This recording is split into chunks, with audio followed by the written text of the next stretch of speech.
Huling araw ng enrollment sa ilang paaralan sa Pangasinan, dinagsa. Silipin sa report.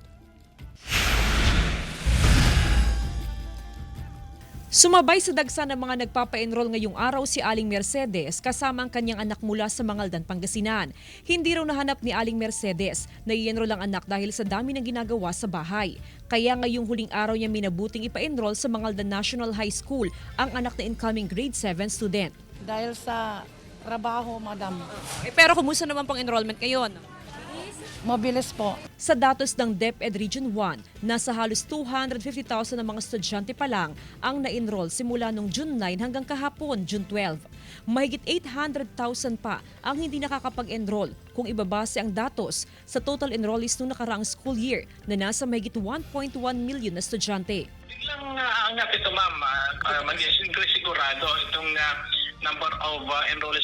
Ma'am, considering na tuloy-tuloy pa naman, ma'am, yung pag-enroll. At kahit sa Monday, ma'am, kung mag-umpisa na po yung klase, kasi opening na po by Monday, sigurado, ma'am, magdadagsaan po ulit yung mga learners po natin para mag-enroll. Pupwede pang magpa-enroll kahit simula na ng pasukan. Pero simula sa Lunes, ang school admin na ng Mangaldan National High School ang tututok sa mga late enrollee. Open pa po tayo na mag-accept ng mga late enrollees natin at ang admin na po ang mag-enroll para sa ganon yung mga teachers po natin nakafocus po sa kanilang mga klase. Kasama si Jing Dakanay, Jasmine Gabriel Galban, One North Central Luzon.